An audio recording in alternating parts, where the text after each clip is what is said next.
Hello! Welcome to the Museum of the West Texas Frontier. We are so excited to have the Charles Goodnight collection on loan to us from the Bryan Museum in Galveston. Today we have another story from behind the paintings. Today's showcase painting is A Promise Made, a Promise Kept, featuring the funeral procession of Oliver Loving.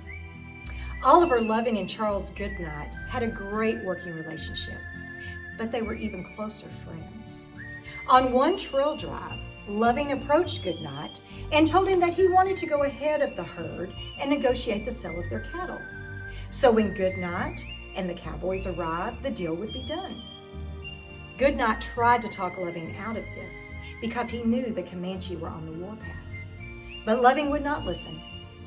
A few days later, after leaving the herd, Loving was attacked by the Comanches and left to die. He managed to make it to Fort Sumner, New Mexico for help, where Goodnight finally caught up to him. But Loving was in a bad way. Gangrene had set into his arm wound, and he knew he didn't have much time on this earth. Before he died, Loving made Goodnight promise that he would take his body back to Texas for burial. Goodnight kept his promise. Using discarded oil cans that were put together to create a metal container, they put the wooden casket inside, and then they generously sprinkled charcoal in between the metal container and the wooden casket. This ensemble was then packed into a large wood case. All of this was to help with the smell of decomposition. You can see it right there in the painting. The artist Lee Cable said that it was important to him to portray the emotion of sadness and the expanse of the country that they traveled in.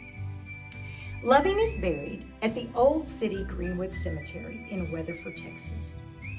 Be sure and come by and see this amazing exhibit. It is going to be on display here at the Museum of the West Texas Frontier until August 30th. Join us next time for another story of behind the paintings. Have a great day.